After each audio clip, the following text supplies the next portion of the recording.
안녕하세요. 겨울별이에요. 오늘은 분위기가 좀 다르지 않나요? 제가 요즘 피부과 약을 먹고 있어서 피부 상태가 아직 많이 좋은 거는 아니지만 그래도 조금 나아져서 이제 무보정 필터 없이 생카메라로 이제 촬영을 하고 있어요. 아무래도 보정 없이 하는 게 조금 더 제 원래의 모습인 것 같고 편해서 오늘은 다름이 아니라 제가 영주권 초청장이 드디어 나왔어요. 아, 정말 이게 진짜 완전한 초청장은 아니기는 한데 제가 뉴사우스웨일에서 190 비자를 신청을 하고 있었거든요. 호주 정부는 스킬 직업 기술 이민 중에서도 이제 종류가 있는데 그 나라에서 주관하는 직업 기술 이민 189라는 비자랑 주 정부마다 이렇게 주관을 하는 기술 이민 비자가 또 달라요. 근데 뉴사우스웨일 같은 경우에는 굉장히 이 초청을 받기가 힘들기 때문에 우선 인비테이션 이민 의향서를 내고 나서 주 정부가 초청장을 내줄 수 있으니까 거기에 대한 의향서를 뭐 또 내라 뭐 이런 식으로 초청장을 위한 초청장을 이렇게 발급을 하는 모양이더라고요. 그래서 오늘 드디어 그 초청장을 신청을 해도 좋다는 연락을 받아서 현재 서류 접수는 다 끝낸 상태고요. 한 6주 정도 안에 이제 그 초청장에 대한 그 심사가 끝난다고 해요. 근데 뭐 요거는 뭐 거짓 정보를 접수를 한 게 아니니까 뭐 정말 기다리기만 하면 되는 시간 문제라고 생각하고 있고요. 6주 뒤에 정식적인 초청장을 받게 되면은 그 뒤에 드디어 영주권 비자를 접수를 할 수 있다고 합니다. 아, 정말 진짜 너무 길고 너무 힘들었어요, 마음이.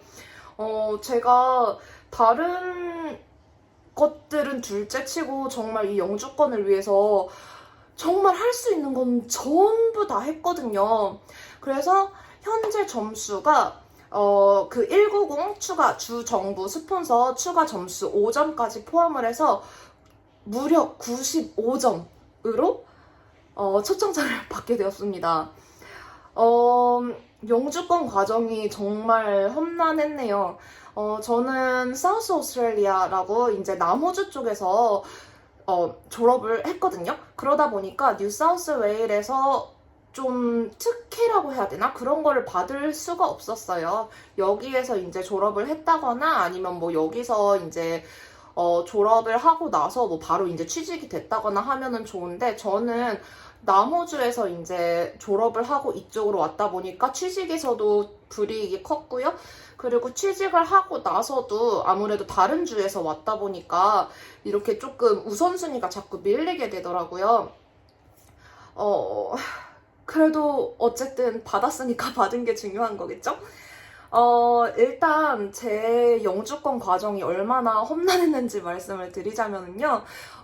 제가 졸업하기 6개월 전까지만 해도 호주에서는 간호사라고 하면 졸업을 하고 나서 한 60점에서 65점만 있으면은 영주권을 바로 주는 식이었어요. 물론 영어 점수는 필요하긴 하지만 그래도 60점에서 65점이라는 게 그렇게 어려운 점수는 아니거든요. 그런데 제가 딱 졸업을 하고 난 그 다음 연도, 익년도부터 이 호주 정부가 커플 디스어드밴티지를 준다고 법을 개정을 한다는 거예요. 이게 무슨 말이냐면 싱글이면은 10점, 무려 이민 점수 10점을 거저 받지만 커플인 경우에는 그 10점을 못 받는 거죠. 대신에 그 파트너가 영어 점수를 따게 되면 5점을 추가를 주기는 하는데 문제는 똑같은 점수라고 한다면 싱글을 먼저 뽑고 커플은 나중에 뽑는다고 했어요. 그렇기 때문에 뭐 정말 순서대로 따지면은 진짜 세컨드도 아니고 서드 컨시더레이션인 그런 느낌이 된 거죠. 그래서 저희는 진짜 여러 가지로 압박감이 굉장히 많았거든요. 왜냐면은 파트너는 이제 일본인이고 저는 한국인이라서 저희는 영주권을 만약에 실패를 하게 되면 각자 나라로 돌아가야 되고 동성이다 보니까 이제 결혼도 못 하잖아요. 그래서 정말 생이별을 해야 되는 게 아닌가 하는 압박감도 굉장히 컸기 때문에 정말 기다리는 동안 너무 힘들었어요. 그러다 보니까 서로 좀 오해도 많이 생기고 여러 가지 일도 많이 생겼었는데 아, 진짜 이런 모든 것들을 막기 위해서 제가 사실 졸업하기 전에 교수님들께 따로 말씀을 드려가지고 영주권 상황이 이러이러하다, 너무 여의치 않다. 그래서 내가 그 과제를 좀 일찍 제출을 하면 성적을 일찍 줄 수 있지 않겠냐, 뭐 이런 식으로 이제 연락을 드렸어요. 그랬더니 이제 교수님이 오케이를 하셔서 저는 정말 과제를 받자마자 거의 일주일 만에 막 제출을 하고 막 이랬거든요. 정말 미친 듯이 막 과제 제출을 하고 성적도 굉장히 일찍 받았어요. 일찍 받았는데 제가 정말 이게 내가 호주랑 연이 없는 건가 싶을 정도로 안 좋은 일이 계속 터지더라고요. 무슨 일이었냐면 성적도 남들보다 일찍 받았고 제가 정말 돈을 벌어야 되니까 호주 학비가 만만치 않잖아요. 그래서 돈도 벌어야 되고 생활비도 필요하니까 과외하면서 실습하면서 과제하면서 대학 다니면서 거기다가 영어 점수까지 이제 준비를 해야 되잖아요. 그렇게 하면서 영어 점수도 PT 만점을 채우고 혹시나 몰라서 5점이 중요하다 보니까 혹시나 몰라서 이제 그 통역, 나티, CCL 자격증까지 따고 다 준비를 끝 마치고 이제 널싱보드 등록을 하고 기술 심사만 받으면은 영주권 인비테이션을 이제 신청을 할 수가 있는 상황이었는데 이 널싱보드가 아무런 이유도 없이 제 널스 등록을 한 2달에서 3달을 딜레이를 시켰어요. 근데 그 시점이 제가 이제 여러 가지 서류 준비를 위해서 일본과 한국에 이제 돌아갔어야 했거든요. 이것도 또 말하자면 긴데, 일본은 그, 뭐라고 해야 되지? 범죄 경력 회보서 이거 받는 게 굉장히 까다로워요. 그래서 외국에서 산다고 해도 일본에 가서 경시청을 가서 또 이것저것 아무튼 정말 프로세스가 복잡한데 직접 가서 받는 게 가장 빠르긴 하지만 그조차도 2주 이상이 걸리는 그런 복잡한 과정이었어요. 그래서 일본에 장기적으로 이제 귀국을 하지 않으면 안 됐어서 일본을 가서 체류를 하고 있었는데 진짜 아무 별 시덥지도 않은 이유로 계속 딜레이를 시키면서 이 정보를 또 달라, 저 정보를 또 달라 계속 이렇게 요청을 하면서 계속 미루는 거예요. 그러면서 그 담당자가 중간에 홀리데이도 가버렸어요. 네, 그래서 결국 그 과정이 미뤄지니까 당연히 기술 심사도 이제 미뤄지게 되죠. 그래서 남들보다 한 2달 정도 빨리 모든 프로세스를 마쳤는데도 불구하고 다른 분들보다 2달 늦게 결과가 나왔어요.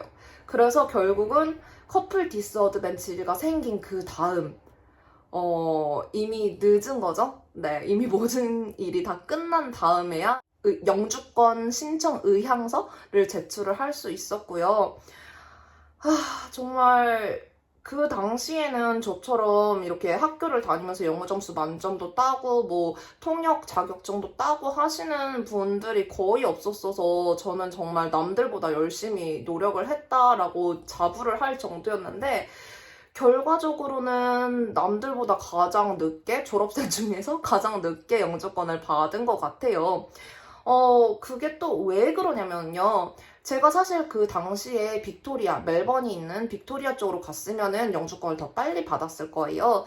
그런데 그 당시에 제 파트너가 뉴사우스웨일 요 주에서 잡오퍼를 받고 있었어요. 그렇기 때문에 제가 이제 혼자면은 그냥 빅토리아를 가겠지만 제 파트너의 과거의 트라우마라던가 여러 가지 상황을 고려했을 때 뉴사우스웨일에 와서 파트너도 이제 파트너 직장을 찾고 저도 제가 여기서 이제 직업을 찾아서 일을 하는 게 좋지 않을까 해서 뉴사우스웨일로 왔죠. 그리고 뉴사우스웨일이 까다롭다고는 하지만 제가 그 당시에 점수가 85점, 190으로는 90점이었는데 내가 못 받으면은 설마 누가 받겠어. 설마 간호사 필요하다면서 안 뽑진 않겠지? 이렇게 자만심으로 왔는데 안 뽑더라고요. 작년 2월 정도에 신청을 했는데 벌써 1년 반 이상 기다리고 겨우 뉴사우스웨일 정부에서 이제 연락이 온 것 같아요. 그러다 보니까 저희가 비자 문제가 해결이 안 되다 보니까 그 잡 오퍼도 거의 최소 4년 이상을 일을 해야 하는 풀타임 잡 오퍼였는데 파트너 잡 오퍼도 무산이 됐죠? 정말 우리가 호주랑 인연이 없나? 왜 이렇게 일이 꼬이나? 왜 다 마음먹은 대로 되지 않을까? 하면서 고민이 굉장히 컸던 것 같아요. 거기에다가 이제 뉴사우스웨일 주 정부의 190 비자에 대한 설명도 봤더니, 뭐 190은 굉장히 경쟁력이 심하기 때문에 대부분 뽑지 않는다. 뭐 다른 비자를 알아보는 게 좋다. 이런 식으로 되게 비관적으로만 써 있더라고요. 그래서 사실은 이번 연도 한 8월, 9월까지도 189든 190이든 뭐 인비테이션이 안 나오면 그냥 포기를 하고 491, 뭐 그 지방 스폰서 비자라고 해야 되나요? 그 시골에서 일을 3년을 풀타임으로 해야지 또 이제 받을 수 있는 가영주권이 있어요. 그래서 그것까지 저희가 생각을 하고 있었거든요. 그런데 너무너무 감사하게도 아무튼 오늘 영주권, 아예 영주권을 바로 신청할 수 있는 건 아니지만 그래도 거의 영주권이나 다름없는 초청장을 받을 수 있어서 정말 너무 마음이 놓여요. 제가 겪고 있는 게 상황 때문에 벌어지는 상황이나 성장 환경 때문에 벌어지는 그런 좀 환경적 요인이 큰 우울증이다 보니까 이것도 이 영주권이라는 것도 사실 부담이 굉장히 컸고 이것조차도 우울증 원인 중에 하나였거든요. 그런데 일단은 제 힘으로 해결을 할 수 있었고 이제 해결이 되는 상황이잖아요. 그래서 마음이 굉장히 많이 가벼워졌어요. 심사 결과가 6주 정도 걸린다고는 하지만 그래도 6주 뒤에는 그 190 초청장을 가지고 바로 영주권 신청을 할 수 있는 거기 때문에 이제 다 왔습니다. 다 온 것 같아요. 아니요. 끝났어요. 너무 좋다. 저는 일본에 유학을 시작을 하면서부터 조금 생각과는 많이 다른 방향으로 인생이 진행이 되어서 일본에 있었을 때부터 호주 영주권을 준비를 하고 있었고 벌써 호주 영주권만 보고 준비를 한 게 7년, 8년 정도 되는 것 같아요. 일본에서는 이제 호주에 오기 전에 돈을 모아야 됐기 때문에 진짜 막 3잡, 4잡 뛰면서 생활을 했었거든요. 그것까지 포함을 하면 정말 거의 10년 가까이 파트너랑 보냈던 시간들 대부분을 열심히 사는 데만 썼기 때문에 이제는 조금 더 즐기면서 살고 싶어요. 뭐 영주권이 없었을 때도 사실 일본에서 살았던 그 바쁜 생활과 비교를 하면은 즐기면서 사는 축에 들기는 하지만 그래도 조금 더 여유 있는 생활을 즐기면서 살고 싶어요. 일본에서 진짜 도쿄에서만 25년을 살았는데 저 하나 믿고 먼 곳까지 이렇게 같이 따라와준 파트너한테도 미안한 것도 많고 앞으로는 더 잘해야 되겠어요. 앞으로도 더 행복해질게요. 요즘 우울증 증세가 또 나오지 않게 하기 위해서 매일 운동도 진짜 열심히 하고 있거든요.